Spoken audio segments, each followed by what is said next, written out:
Hey guys, this is Rob. Welcome to episode 9. In this one, we are going to work on a site plan. We're going to take a look at that architectural PDF we made, and we're going to create a site floor plan in our electrical model, link that PDF of the site plan to establish the angle of our building from north so we can make that match. And then we're going to customize our view range for a site plan to get the right elevations, and we're going to have to rotate our view to match that angle. Then we're going to insert some out-of-the-box Revit transformer and disconnect families and get those situated in 3 dimensions, insert a custom meter family, and then get those all connected with 3D conduit modeling, including sloped conduits under our slab. And then we're going to finally put in an out-of-the-box site lighting pole fixture and get that elevated and connected to our panel. So an information-filled episode. I hope you enjoy it, and let's get right into it. And here we are in our residential electrical Revit project that we left off finishing up the interior lighting circuiting. So this is our second floor circuiting, and we got that all taken care of. Now we're going to look at a site plan. And so I have the full architectural set here. We can take a look at the 3D view of it, the rendering, and remember we have this second story pathway, walkway over to a parking area surrounded by concrete. And so on the site plan itself, first of all, we can see that the whole plan is tilted from north. Here's our north arrow down here, and it's tilted a bit from north. So our site plan is going to be oriented this way rather than the floor plans, which we have turned to a more of a project north so that our plan is vertical, if you recall, like this. So north is a little bit diagonal. So what are we going to have on our site? We have a few site items. Now, we're not doing a solar design in this project. Typically, at least in my experience, that's done by a specific solar expert, a solar kind of a niche solar design firm. We may need to show a feed after their inverters down to maybe a 240 volt connection from here into our panel from their inverters. So we'll get that shown. And we'll say that they have an inverter and disconnect out here on this wall. And then we don't have utility coordination for this fictional project, but let's say that we've talked to them and they're going to set a little pad mount transformer here, a little 122/40 split phase, and then we're going to run it from this transformer to a meter. And we'll put the meter down here on this wall so that they could walk down the driveway and read the meter here without having to go clear over to the property. Some places the meter will be mounted on the building, but we don't have a good place to mount it here. So we'll mount it there. And then we need to run the service lateral from that meter, continue it on under the building, down this slope, into our panel, which is on level 1. Now, we are going to show the conduit run underground. And someone might wonder, well, why do we need to show that conduit run? You won't even see it. Well, we're going to do it for coordination reasons. And a lot of times, at least in our practice, we will show large conduit runs. Of course, not the exact run, because the contractor will figure out the exact run, but we're going to get something that's a possible design that could be built, because we just want to let other trades and the architect and all the other trades know that we need something from here to there, and there's going to be a big pipe in the way that they need to coordinate with the other piping, plumbing, the waste lines, and water into the building, and other systems coming into the building. So at least we want to get that in here for coordination purposes. And we'll also show an underground conduit heading out to this transformer. So that's kind of the overall plan of what we're going to be showing here. But let's get this plan set up. And that is sometimes a feat of its own. A lot of architects will draw this site plan with just detail lines or maybe a CAD background. Sometimes they'll actually do modeling where they'll model trees. They will model concrete walls, things like that. It will show up in our plan. So let's go into our project here. And now where do we start from? I typically do a site plan as a power floor plan rather than a ceiling plan, because there's no ceiling outside, of course. But how do I want to start? I can duplicate my first floor plan or my second floor plan. So part of it is decide what level do I want to base my site plan on. Because it's sloped, it may be tricky to find the proper cut plane. So we're going to just start from scratch, and we're going to start it on level 1 and see how that looks. So let's go to View, let's go Plan Views, Floor Plan, and this little button here says, do not duplicate existing views. What it means is, if I've already got a floor plan on level 1, don't make another one. Well, we do want to make another one because we're going to call it a site plan. So uncheck that. You can see all of your levels. So we'll click that. And first thing you notice is that, well, it didn't appear here.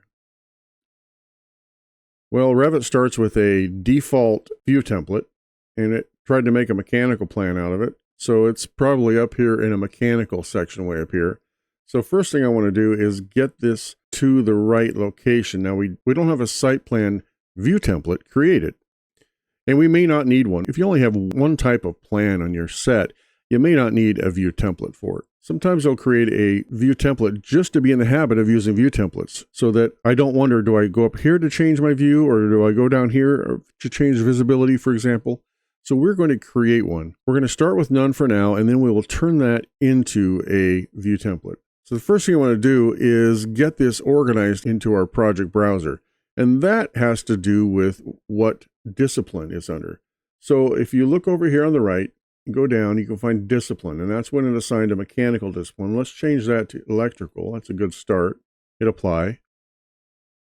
And then a subdiscipline way down here is HVAC. So they really wanted us to create an HVAC plan. Let's go down to power. Hit apply.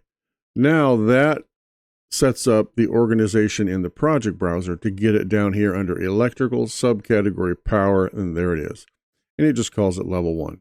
So we can hit F2 and call this, I usually give it a 0 just to put it in the right order. Site plan, all caps. And I call this electrical because it could have power and lighting typically on a site plan. Do I want to rename the corresponding level? No. Just the view. Thank you. Okay, so there's that. Now an issue is we can't see any of the site stuff. A couple maybe walls here, some walls here, maybe because we're on level 1. So also we may be cropped. So let's see if we have a cropped view. We do not have a scope box associated with this, so it's not a scope box crop. But let's get the crop view, and it actually said no, don't crop it. But we can look at the crop view and see the crop region, and we'll find out that it's way out here. So it seems to be far enough away, this crop view, that we would see any site stuff. So I think it's going to come down to a level. Now, how do we affect the view based on the 3D view and the Z coordinate, the up coordinate? Also, we want it to be tilted like the architect's site plan. So at least to get the tilt right, we are going to need to know what angle this tilt is.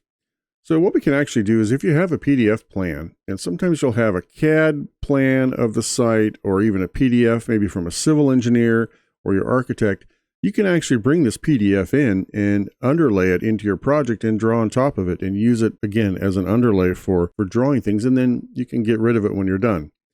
Some people will actually leave a PDF in the plan if they need it, if we don't have sufficient other information like a CAD plan.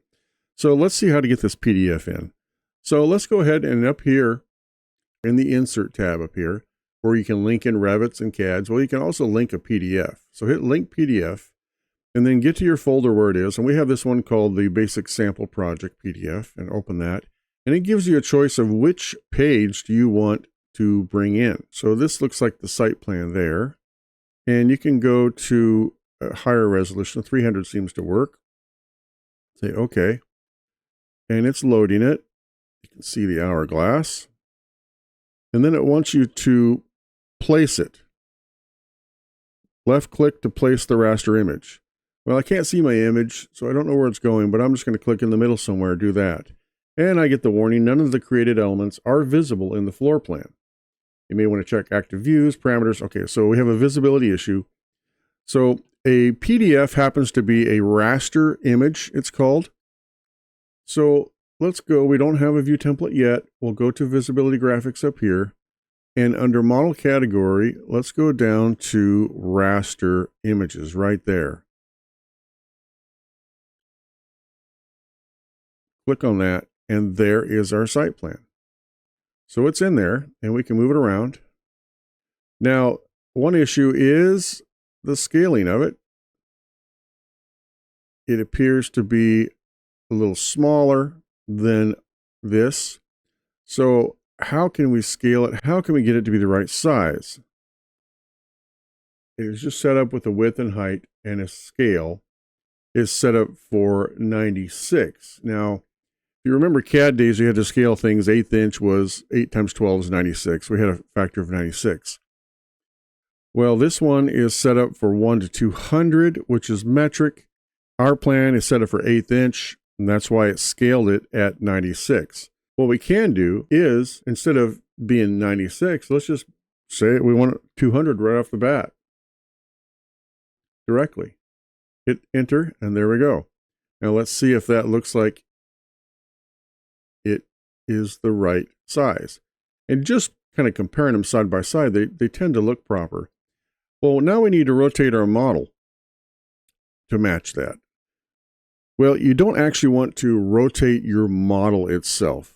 We want the model to be the way it came in. So what we actually need to do is rotate our view of the model. So the way you rotate a view of a model in Revit is a little counterintuitive. But you want to grab the crop region and rotate it in the opposite direction that you want to rotate your view. We also want to see what angle do we want to rotate this. So we need to figure out what angle this building is compared to horizontal or vertical. We need to find some lines on this background. So let's take this nice long, I'm going to move this out of the way. Take this nice long building line right here, and we are going to draw with the detail line right on top of this, and we're just going to, we just need to get close. So we'll draw this about right there, and also draw one vertical. And then we can put in a little, we can put an angular dimension. So angular from vertical to there is 37 degrees.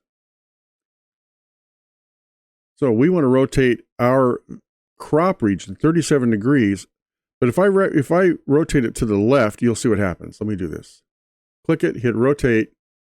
It wants a center point, so we can just use that center point. And click anywhere horizontal. And then you want to go up to 37 degrees. You can sort of see it in there, 37. When I do that, you can see that my building rotated to the right. It did the opposite of what I said. So I need to rotate my view. So I kind of think of view as rotating your camera. If you rotate your camera clockwise to the right, then the final image will look rotated to the left, counterclockwise. So take your camera, rotate it. Let's go from vertical, and we want to go 37 to the right. That ends up looking like our view is rotated. It also rotated our PDF. So now we need to rotate our PDF 37 degrees, actually to the right, to get it back in alignment. Our model appears rotated. We just rotated the view. So that just shows that we were able to get our view rotated. We can get rid of our construction lines here. And now we have the proper angle on our background. Now we're going to play with the elevation of this view range. So we can look at the north elevation and we can see what our levels are. Here's our levels over here. So we're looking at level 1, and these solar panels are just above level 1. And a lot of this stuff is up on level 2. So I think level 1's going to work. We don't want to draw a level 2 because then things will be underground. So we're at the level 1. So get back to our site plan. I'm going to close the rest of these plans. And we just need to mess with this view range. Remember, view range, bottom, cut, top, and then underneath the bottom is a view depth to see below that bottom level. So right now we're cutting at 4, and our top only goes to level 2. On a site plan, I typically like the top to be unlimited. I want to see clear up to the clouds. And then the cut plane, I typically might like to make it nice and high, way up high, above my building, so I'm seeing the roof on a site plan. It's as if I was looking down from a satellite or an airplane. So I'm going to make the site plan, I'm going to make it like 500 feet cut plane. And now you can see what I'm talking about. We can see now the roof.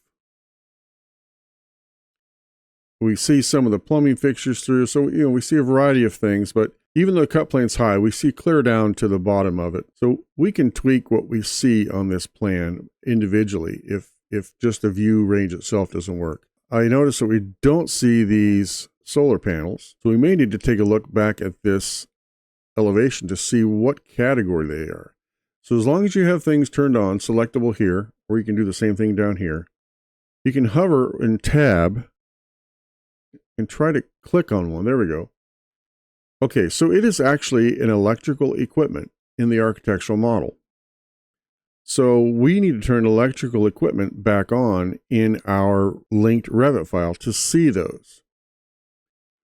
So again, we don't have a view template. We'll do it up here. Let's go to the Revit links.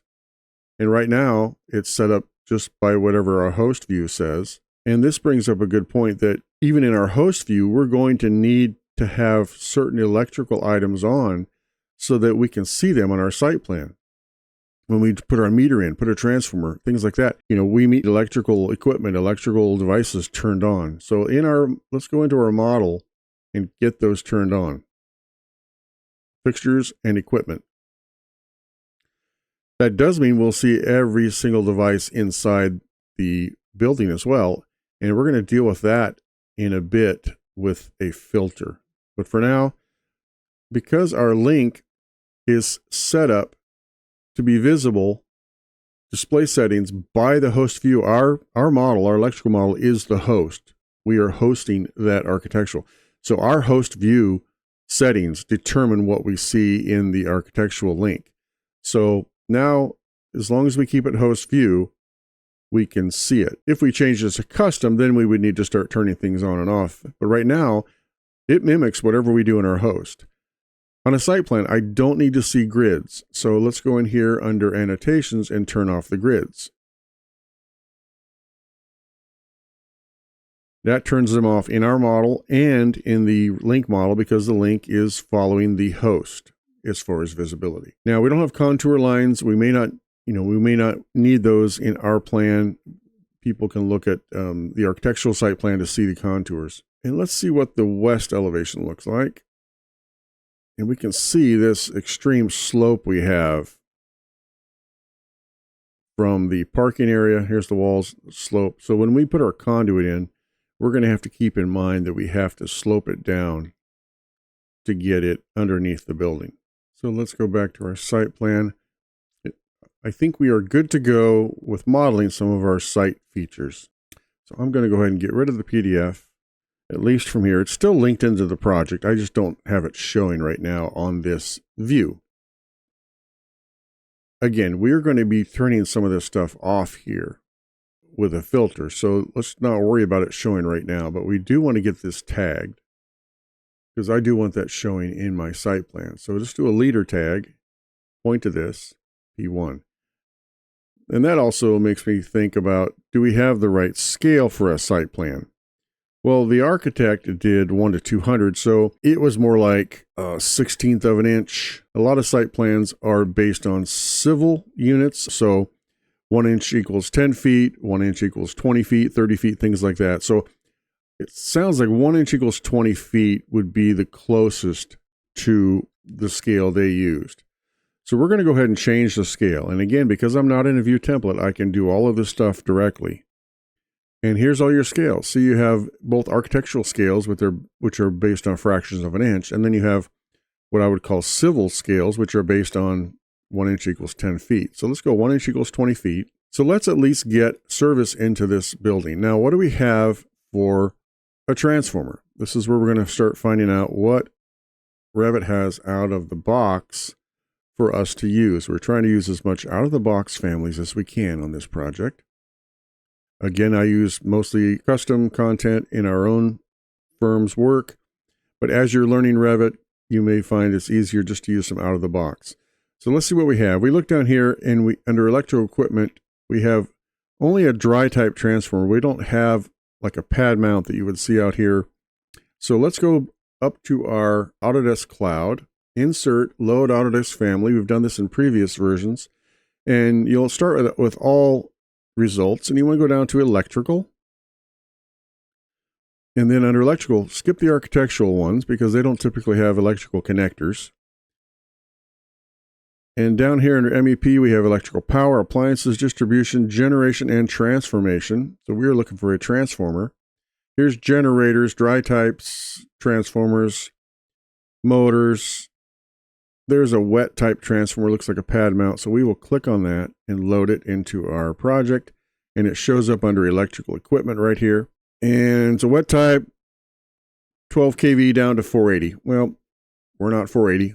So we may have to change all that, but we also are only showing this for the 3D rendition. And that's a point I want to make. As far as electrical connectivity, we've got things electrically, logically connected to the panel in previous episodes.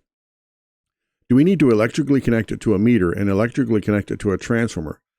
Well, in this case, we don't need to because all of those devices will have the same load on them that the panel already does. So we don't need to do it for load calculation purposes. We are just going to be doing it for location purposes. You know, what size will we have? We would typically have by the utility for a house, you know, it may be down to 15 or 25 or 50, something like that, small. We're going to put the smallest transformer we can find just again for a little 3D representation. And here it is. I don't know if that's the front or the back. We're going to put it up in this corner here near the street, like right here. And let's look at our 3D view to see what this guy looks like. 3D view exterior down here. There we go. 3D exterior. That's it. And we look up here. And why can't we see anything? Well, where did we put it? Remember, we were on level 1. And we installed it at 0 feet. So it's underground. There it is. Because what's nice is if you click on it here and then jump to another plan, it will stay highlighted and will help you find it. So it's buried underneath the ground. And if we go to a different view, like a wireframe, then there it is.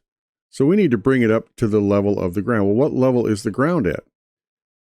Well, one thing you can do under annotate is you can go to a spot elevation and it should tell you the elevation of that surface. Now, this is an actual, if you tab over this is an actual topography called material grass, but it has a dimension associated with it. It's actually a 3D element. So if you use spot, not coordinate, spot elevation, you can get an idea where this is. And we're up at 11 feet. 6. So let's move our transformer up to 11 feet, space 6 is 11 feet 6, and apply. And that pops it up there. Now let's see how it looks with a non-wireframe. Let's go to even shaded. So there we go. Now those two looks like the two doors of a transformer. So we want to turn this thing around. If you hit spacebar, it'll start rotating it. We may want it at a certain angle.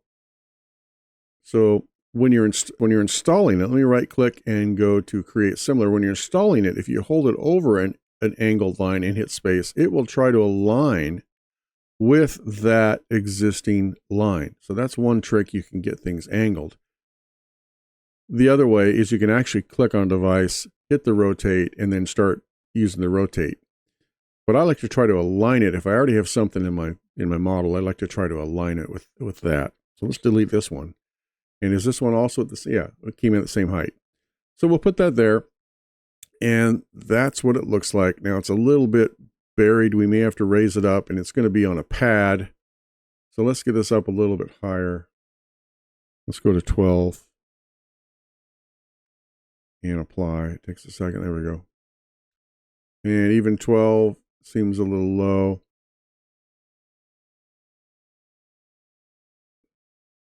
And so we'll go a little bit higher, 12.6.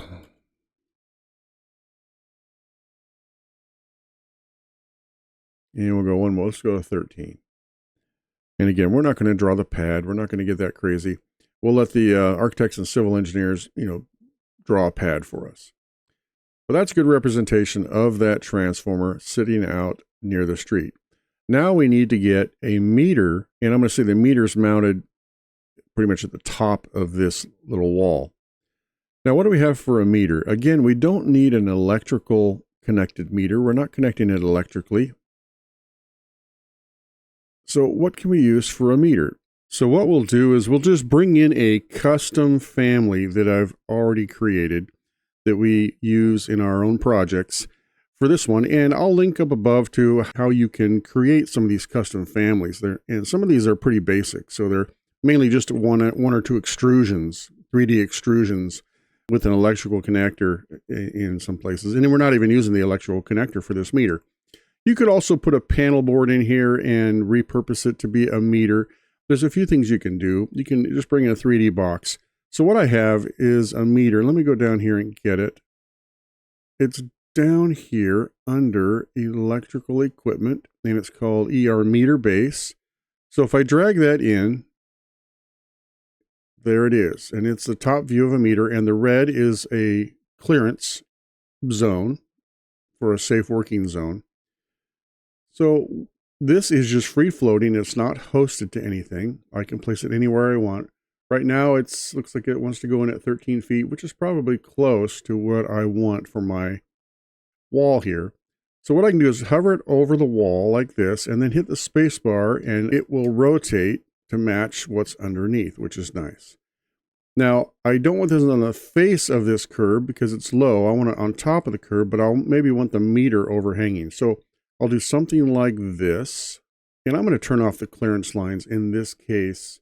Since I'm outside, I'm not worried about it getting tight with clearances in here. Now let's take a look at this. I'm going to draw a little section right here so we can see the height of this thing.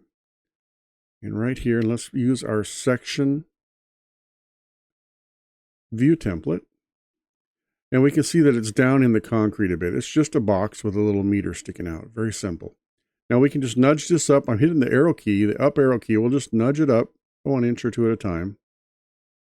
And we can do that. And then I can move it to the left just a hair to be at the same face. And I'll nudge it back down. Now, in reality, you would have to build maybe some kind of a post behind it, things like that. I'm not going that detailed in my model right now.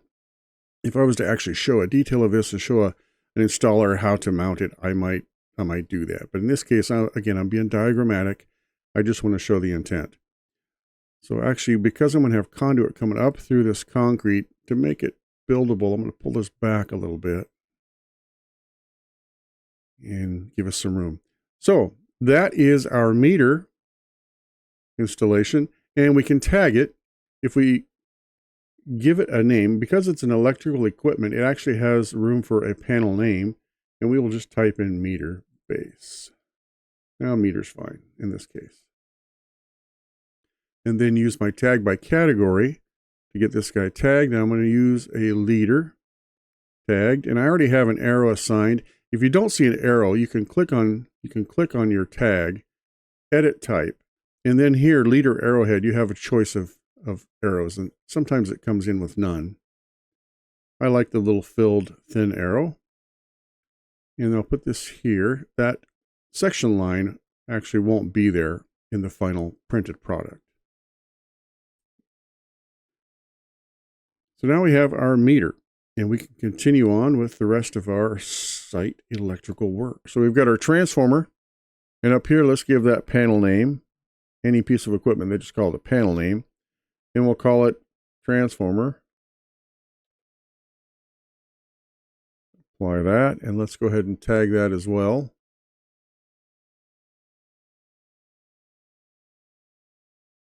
And we can give it a little shoulder up there.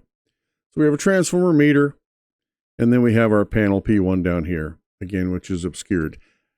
This is probably the time where we can deal with our filter to control visibility of our site. First of all, there's a couple different ways we can deal with visibility, and one common way, and I have some older videos that show this, is to use the work sets that are associated with a work shared project. In those, you would go up to your Collaborate tab, and under here you see work sets. And work sets are just a way that Revit groups things into separate groups other than the categories that we usually use. And so that things can be turned on and off visibly, and kind of almost like it helps the performance of a model, but also because multiple people are using it, different users will check out different work sets to be editable, and the other people can't change something that you've checked out. But you can create additional work sets. It gives you 2 work sets to begin with, but you can create additional work sets, and then you can use those for visibility if you want to turn things on and off. Now, there's arguments out there all over the place about which way to go, work sets or not. Again, we used to use work sets. They kind of are cumbersome because every piece of the model you put in has to be put on the proper work set. And this gets back into the CAD days of layering, when things weren't on the proper layers. One nice benefit of Revit, I think, is that it automatically categorizes what you put in so that every receptacle you throw in is in the same category as electrical devices or electrical fixtures. Anyway, so that being said, we're going to use filters for this one. And filters take a little bit of getting used to because it's kind of almost a reverse logic, and I'll show you what I mean. So the general idea is we're going to create a filter for this view that controls what shows up and what doesn't in certain categories. And that filter is going to relate to some parameter that's in the device. So for example, let's just create a basic filter. The filter is going to further separate the categories into subcategories. So I can just turn the electrical equipment off with my visibility graphics override. If I just turn electrical equipment off, it turns it off. And if I turn electrical fixtures off, then I won't see all these receptacles. So there. Problem is, I do want some of these to show. So how do I decide which ones show, which ones don't, when everything is in one category? We need to apply a parameter to each. In this case, let's apply a parameter to the fewer items that I want to show. I only have a few items on the site that I want to show, so I'm going to apply a parameter to those. So let's undo those 2 visibilities so I can get to it. And so let's look at how the filter works. So again, in here, one tab we haven't really looked at is this filter tab. So every view has not only model and annotation control, links, and work sets, you can also hit filters. Now in here, there's already some filters set up for this view out of the box. And they have some, it looks like it's for plumbing. They have domestic, sanitary, vent. Well, we can remove all of these because we are not worried about plumbing in this project. So what this does is you can put a name of a filter and you enable it and visibility and all these different things you can override. We're going to add a filter, but what do we have for filters? These are names. General lighting, general power. We have some filters pre-made. We need to make our own filter for the site. So down here, we need to add a new filter. And we can call it something. So right here, we go down to new, create a new, and we're going to call it site. And we know it's electrical because we have an electrical model. So we'll just say site. Now we need to define the rules. Select one or more categories to be included in the filter. So I'm going to include electrical equipment and electrical fixtures that I want to control. So I have those 2 checked, and then it says all the selected, which means all of these selected. There's an AND rule. AND rules must be true. You have different kinds of logic. You can do an AND logic or logic. So I'm going to do an AND. So you'll see what I'm doing here. All selected. Now this gives me a chance to which parameter within these families do I want to check? Well, it says a number of different ones. There's none of them that are called filter. So what I need to do is repurpose one of these parameters that are within my families to check. Now I could go keynote. What I've decided to do is I never really use model. If I'm going to put a note even on a light fixture, I may put it under manufacturer, but I don't usually put model using that. Now you can use some of these others, but I like to use model. And so model, and then I can set up the rules. If it does not equal site, And I'm going to put the word site and say, okay. So I created a filter, but now I need to apply it to this view. So now I need to add, select a filter, select my site. Okay. Now I have the site filter applied to this view, site plan electrical, and eventually a view template.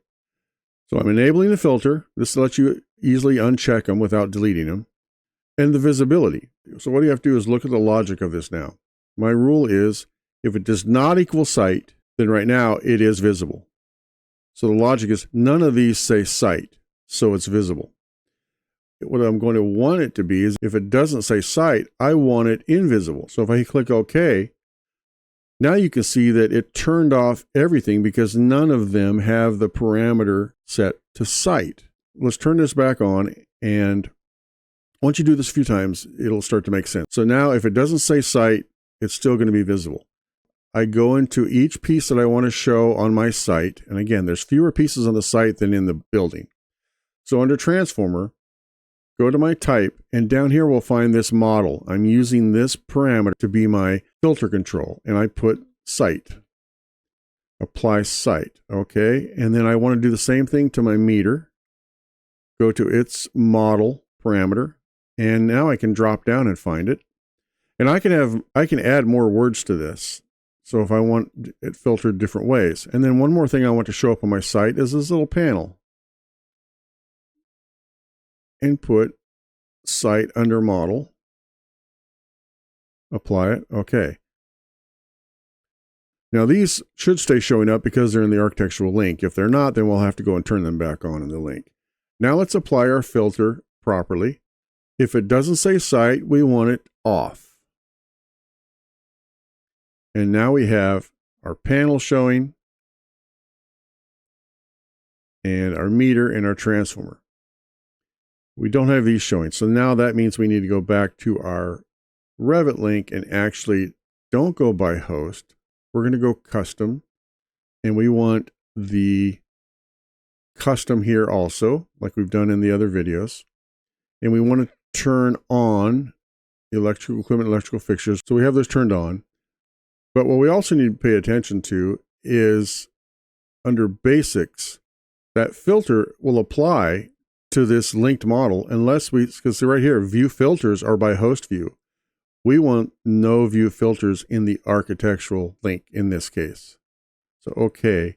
And therefore our stuff shows up that's in our link. We said, don't apply our filter to it. So again, you have to think about the logic of this, but after you do it a few times, it will make sense. So now we have the pieces we want to show. Now the rest of these items we don't want to show. We don't want to show a bunch of plumbing fixtures. So we can actually just turn these off by category in that Revit link. So go to custom, and let's just turn off the plumbing. Turn off the plumbing fixtures. There we go. So now we simply have the roof plan. We have our electrical devices showing. We have a crop region that we can change around. We can bring this crop in a little bit so we don't need to see the whole world. And that will fit on our sheet a little better. And then we can move these elevation views out of the crop so they don't show up as well.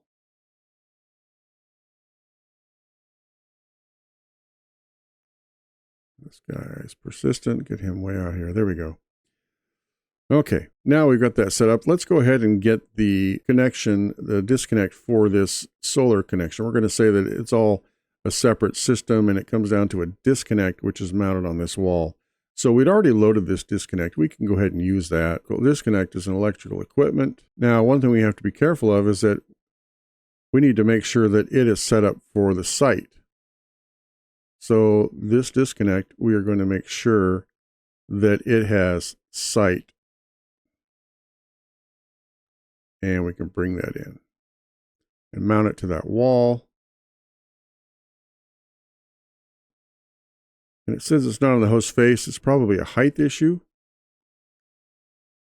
We can draw a section and see what it looks like. And use our section as an elevation. And what we need to do is make sure that that section, it was not looking far enough, get it past this wall. Now we can see this. And the wall is very short in this instance. Take a look at this. Yeah, see, so that's a very, very short wall. So we may want this disconnect on the other side of the wall in this area here. So let's do this. And to move it to a new wall, I can't just move it because it's hosted. A hosted device can only slide along the wall. I can't move it unless I hit pick new. So I'm picking a new work plane or a new host. And I can put that, let's say we'll put that over here. And that will look, we change our view to look at this other angle. And we can't see it around the building. So we can hold shift and center mouse button and we can orbit. And there's our disconnect switch.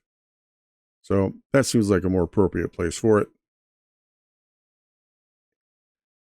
So now we can start modeling some conduits. I have a whole video about how to model conduit that I'll link above.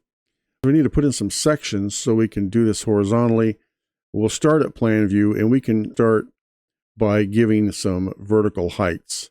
So this guy we know, okay, so we're all relative to level 1. So this guy we know is up at 4 feet and we want to go below grade. So we're going to go, what's the spot elevation of this floor we're at? It's -1 level. It's 2 feet below level 1 anyway. So we need to be down 2 feet plus another 3 feet of cover. So we need to be 5 feet below. So let's go ahead and go to our system and go to conduit up here, conduit.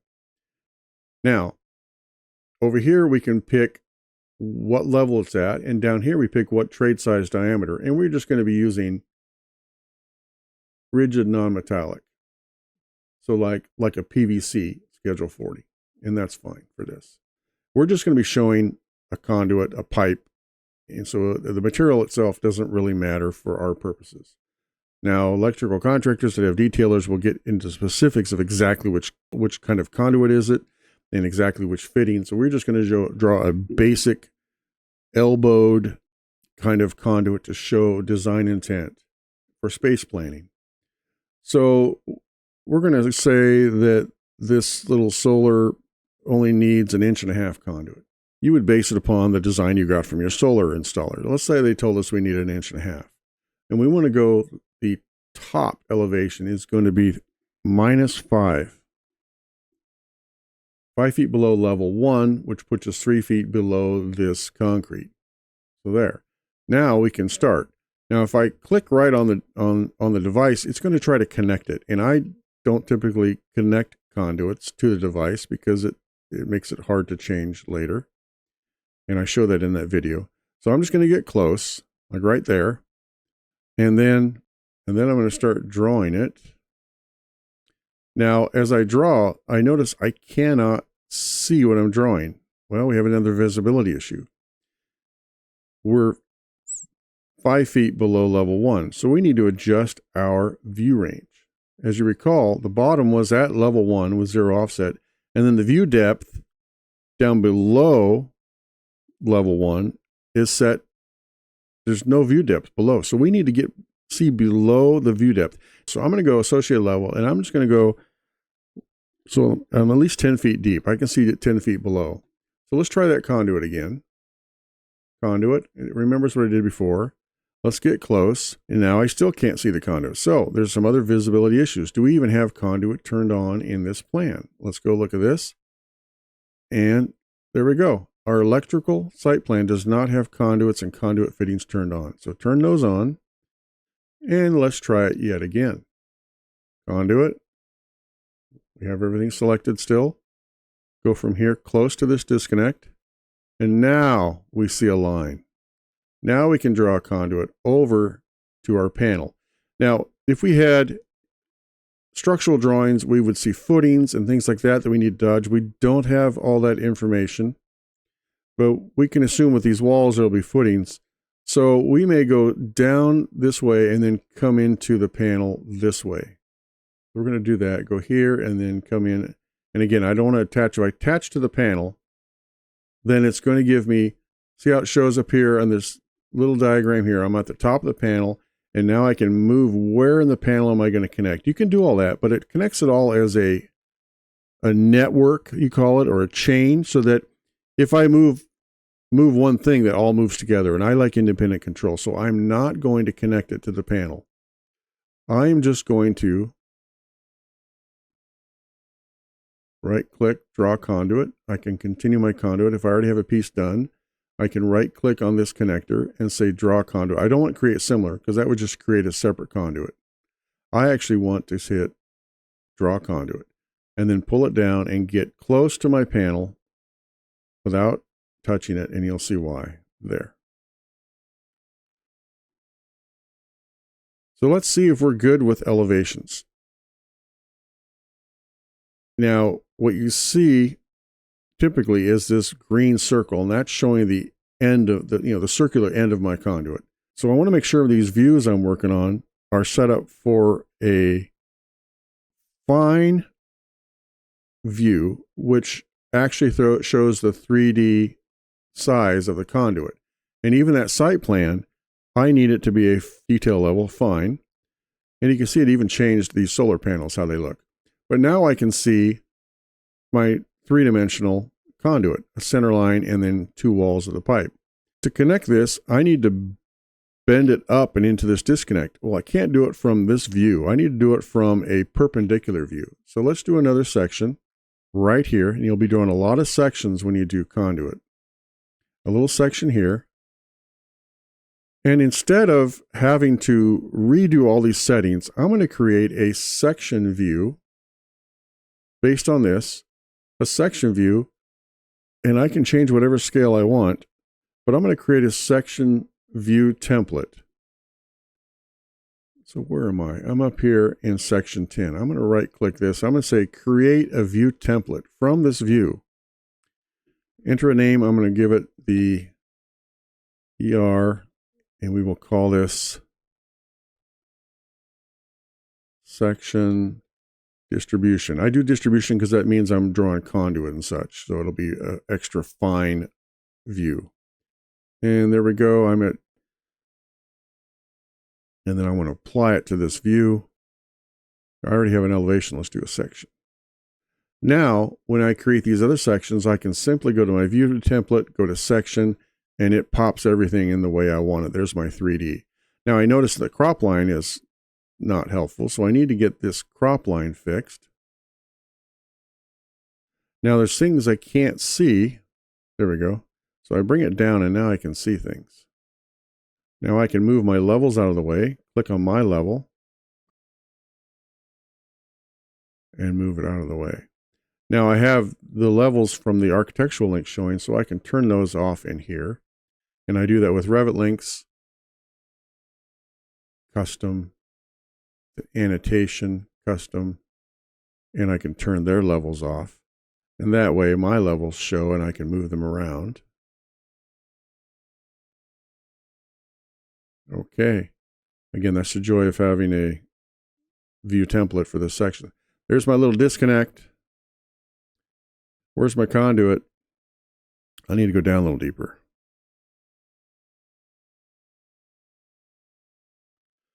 Still can't see my conduit. Well, let's take a look at our site plan and see what's going on. Okay, my section I actually drew on this side of a wall, so I went a little too far away. Let's go on there. Now let's see what happens.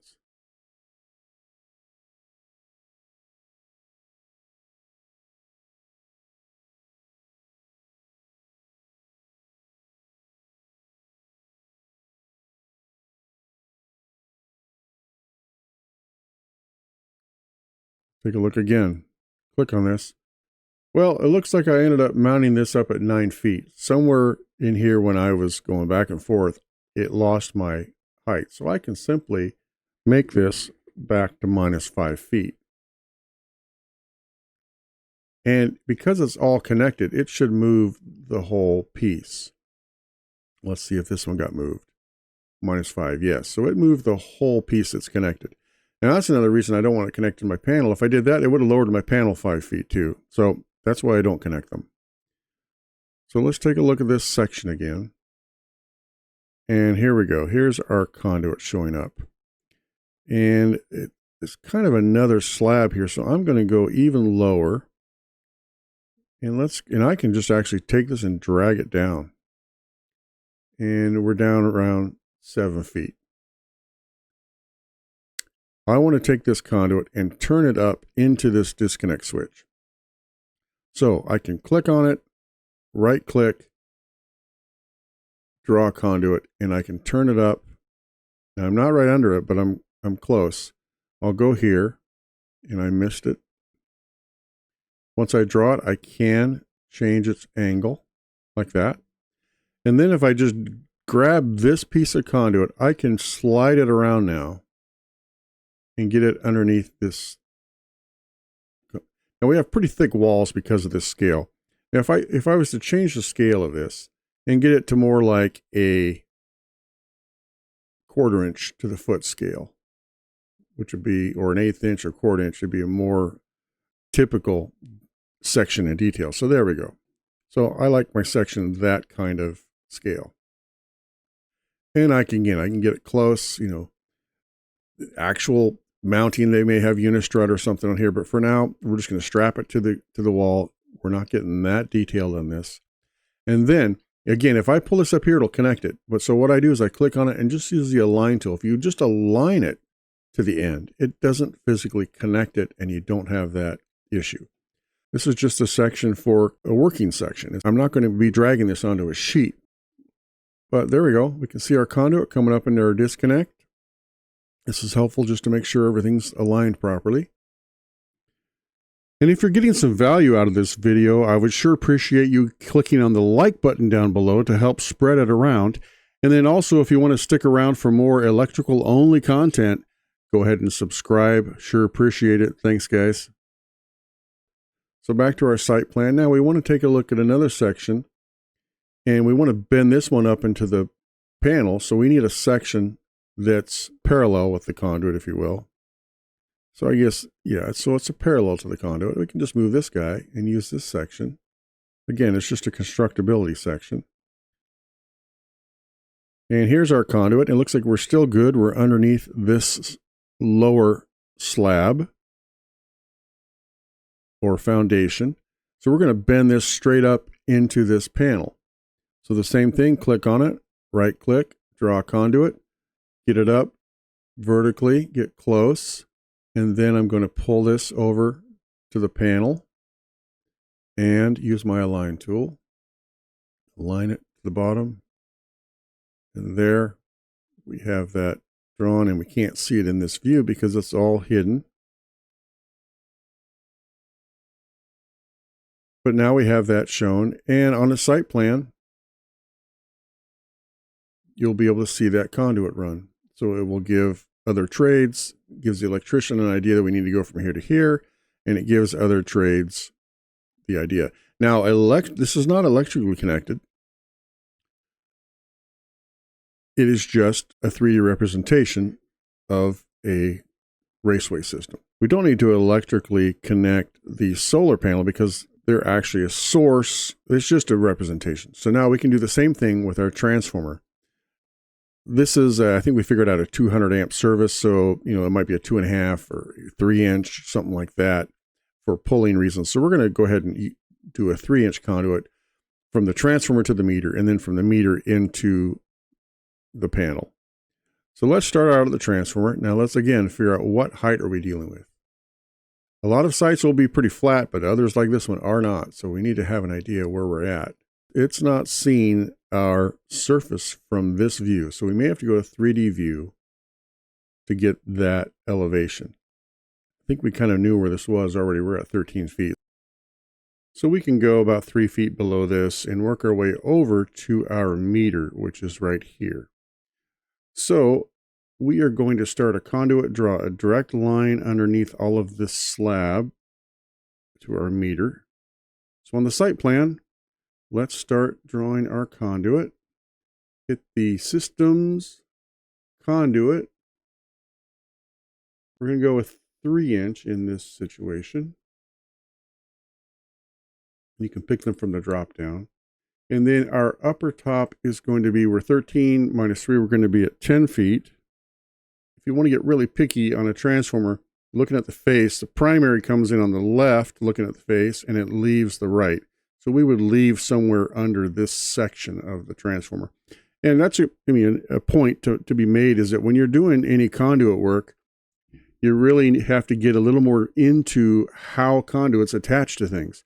So it takes kind of an installer's perspective to do conduit runs if you want it to be somewhat realistic and, not look like you're just making things up. So you may have to look at some photos, look at the cut sheet for this transformer, look at installation manuals for these things, so you can have an idea where conduits can and cannot come in. So from here, we're not going to connect it to the transformer. We're going to get close here and then down to, again, get close to the meter without going in it. And then we will draw our sections. And I want it parallel with this conduit. So I'm going to do it as parallel to that conduit as I can so that I can turn it up into the transformer. Get our section and move our crop. So here we go. And we're going to go, this is the doors. We're going to go up into this section. So draw conduit, continue it over, and go up into the section, and we can, now because we're not exactly parallel, it thinks we're putting a bend. So if you look here, it kind of is putting a little bit of an elbow in that. So we need to undo that and just drag the conduit where we want, and then we will continue up. And again, get close and finish it with an align. Check our plan view. So we're a little bit too far. This crosses the end of the conduit. We're going to pull it back a little bit. Let's go back a little bit.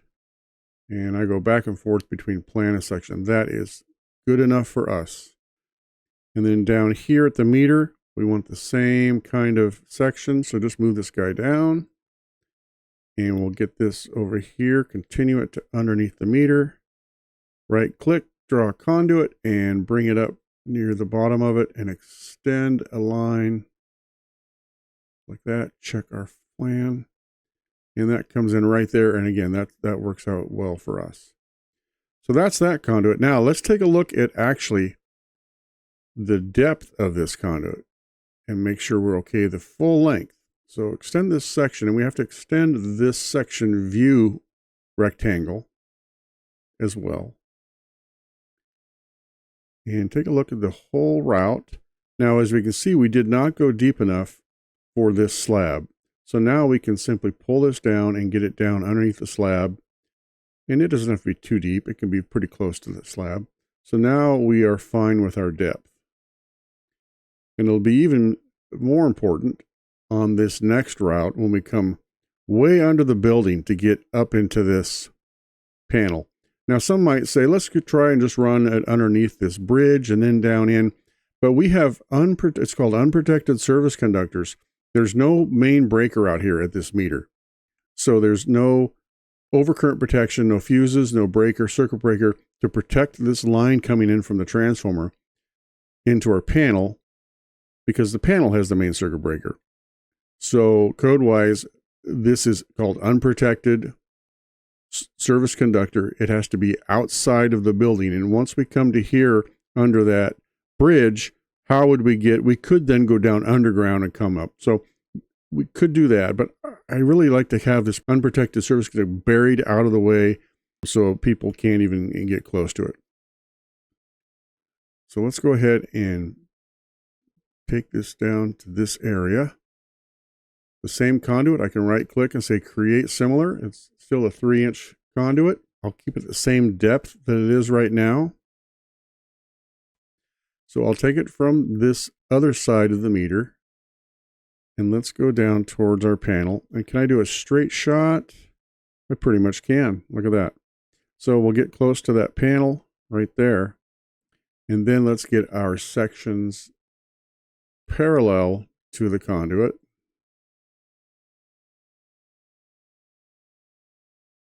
And see what we have. Go to our section. You can see why we have this view template for a section. It makes it very fast to develop a section. And again, we can extend that further. But for now, let's get this guy up. It's going to be pretty much in line with this one. And let's draw a conduit up. Now, it may try to attach to this other conduit, so we have to be a little tricky. We're okay there.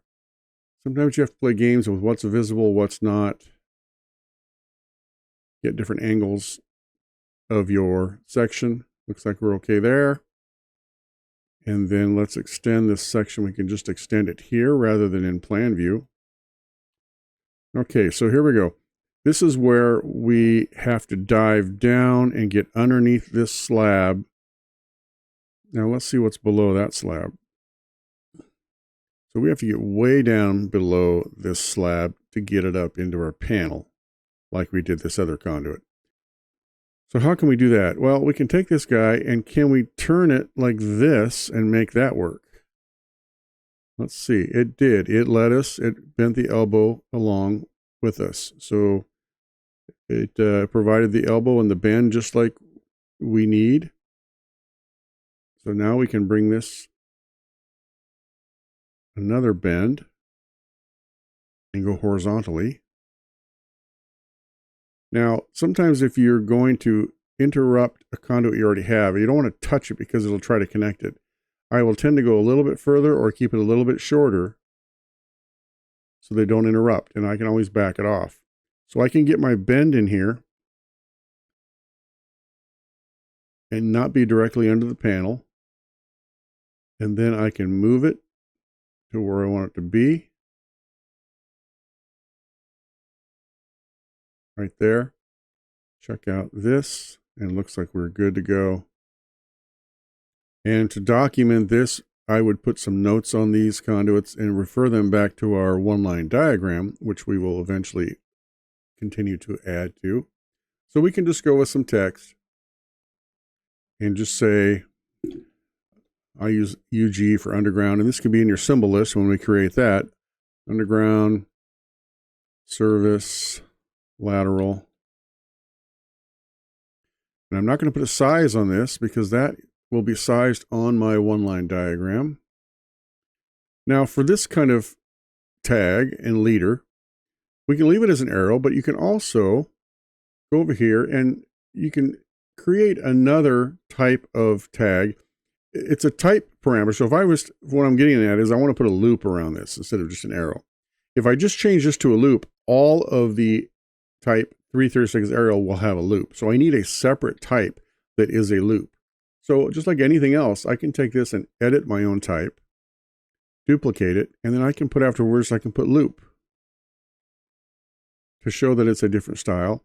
And instead of a leader arrowhead, I can go with a dot or an open. I can do a loop. What's an 1/8 inch loop do for us? It does a loop. Now that's a little big. I may just go with the 1/16 inch loop. Down here, let's go to the 1/16 inch loop. There. And that way, that's another kind of a tag and leader is a loop for going around a line or around a conduit. And we also have the same thing here. So I can actually I can do create similar. I can actually click on this note and actually copy it down to here. And then I can rearrange my loop to hit that. And then over here, I can label this. This is more like a feeder. So I can say underground feeder. But put the notes that you would normally put in your project, your company. Your firm may have a method that you want to use. So let's go down to loop and just change it. Again, it's another type that we can easily change to. And this guy here, we will call the solar disconnect. we're going to say AC, just so it's obvious that we're not talking about the DC side of things.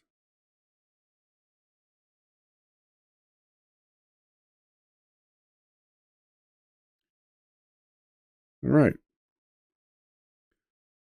So there we have most of our site plan done. The one last piece I'd like to put on this site plan is actually a light, a pole mounted light up here at this parking area to help illuminate that. We already have a light on the wall over here, but this light will be out here, and on the site plan, I want to put it here roughly beside this meter. It'll be in its own foundation out here. So we need to find a pole mounted light. Well, like we're trying to do on this one, we're going to use some built-in out-of-the-box Revit families. So let's go up to our insert and see what we have for lighting exterior. So we need to go to all results, and we're not just electrical this time, we are actually lighting. Click on the lighting tab. We do not want architectural. We want MEP, and we actually want external or exterior. And we have a street light antique and a street light standard. Let's bring both of these in just so we can see what they are. The rest of these are other kinds of lights. We don't need a bollard in this case, which is just a short pole. So let's do that, and let's see what we have for lighting. Now, we also want to make sure we have lighting turned on in this site plan. Escape out of here. And we don't have a view template yet. So let's make sure we have lighting turned on. We do not. So lighting fixtures and devices, let's turn those on in this view. Now what's that going to do? Like it did with our power, it's going to show up here. So we need to apply another filter to only have site lighting showing. So after we get our light in here, we will do that. So let's go ahead and look at these lights. So we can close the whole electrical equipment and fixtures folders. And let's go down to lighting fixtures. And we have downlights. All of our fixtures are here. We can close those so they're not making us scroll too much. And let's see. Here's our street light antique. So, of course, these are all the old halogens and sodium type of things. It doesn't matter. We can change those. But let's bring one in and see what it looks like. And we'll put it right here. And then let's get in our 3D view, because this is another instance where we want the 3D look. So we'd installed down a level 1, and we need to raise that up. But if we click on the light, we look over here, there is no place to put a height. In fact, it's hosted to level 1, and that's grayed out. So this acts like a floor hosted family. So if I go to my section and make sure, yes, we make sure I can see this light. Go to this section, double click. You can see it hosted down here to this level 1. I can't lift it. I can only move it along here. So again, that's one of the problems with some of this built-in content is it's not really set up for maybe the way we'd like to use it. So we're going to have to mount this to a different level. Now we can use this level here, which is level 2. And this little, they're not showing the full foundation. A full foundation would go down below grade, but that's okay. We could do that and maybe get close, but we really need a level. And let's make sure our section is as close to this light. We're going to actually put this light over here and get this as close as we can so we can make sure what level we're at. And this won't stick above level 2. I may have to draw my own level. And in this case, because this is level hosted, we will do that. Let's right click on this level. This is what we have to go through to deal with this kind of hosted fixture. And let's put our level like right here. And remember, levels aren't just floors. They are any level within any elevation within your project for any purpose. So if we do this, then we want to move it up to mechanical 4. And that should pop it up there. There we go. And look at our 3D exterior. That looks more like what we're looking for. So we're going to go with that one. The other light, if we take a look at it, it is, and and we'll put one right here to look at it. It is more of, you know, a 30 or 40 foot parking light. Let's see what it has for height. Yeah, it's a 25-foot height. It's a little overkill for our residential purpose.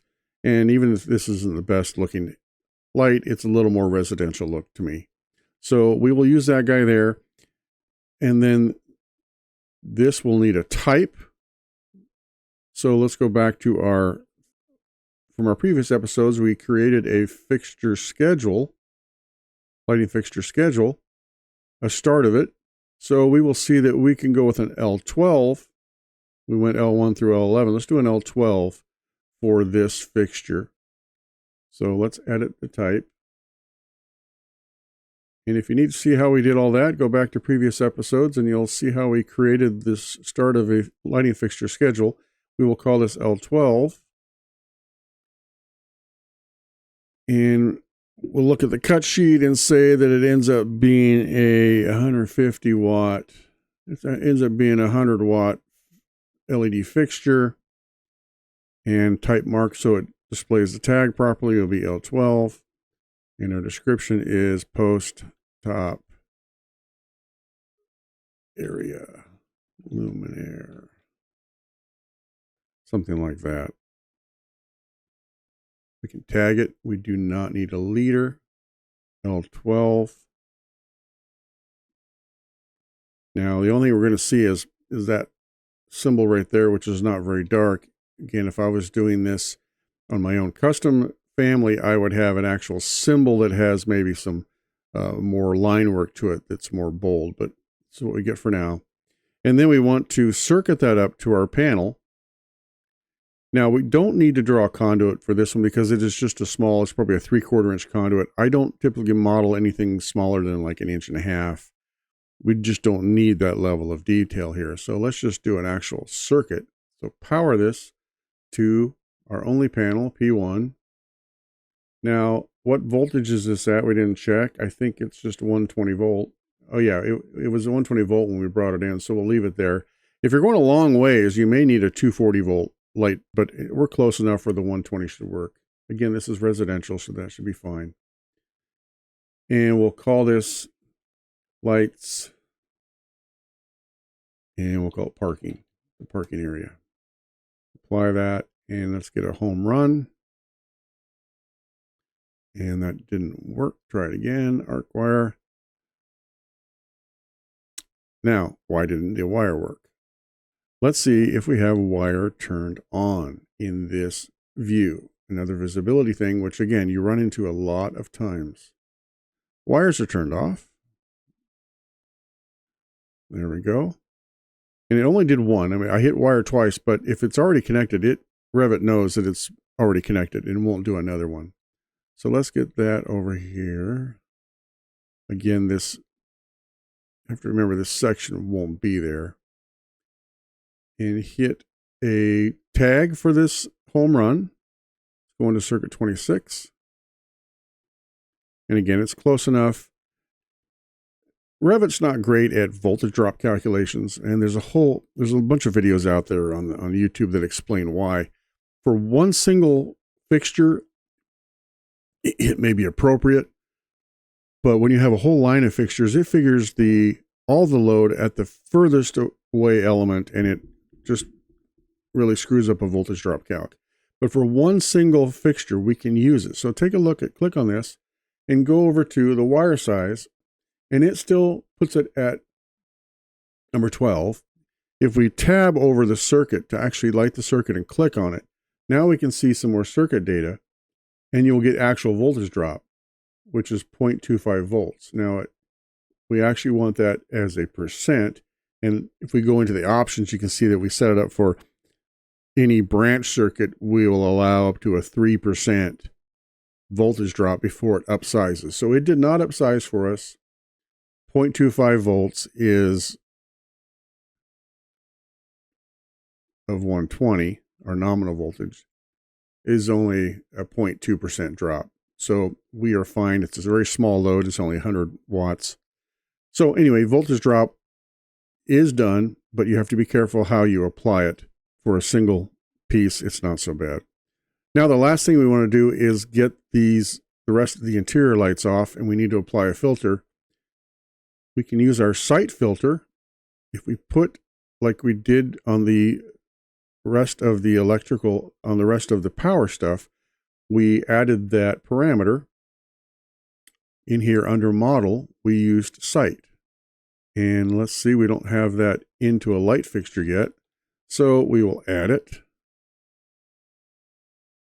So we added site, but now we need to fix our filter. Go edit our filter right here. And we have one called site. We want to edit this filter. And we only had electrical equipment and fixtures. Now we need to add lighting. So we can keep adding.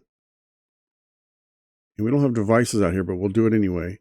We can add that to our filter. So now it filters out also lighting. So you can see how clean that works. Once you get used to filters, it's very convenient and they really work well. And a benefit is you can have multiple filters. So that's my plug for filters. And that should complete our site plan for now, until we'll drag this onto a sheet eventually when we create sheets, and we'll add a north arrow and title and all of that. But for now, this is the site plan, and I hope you learned something from it. Thanks for watching. Until next time.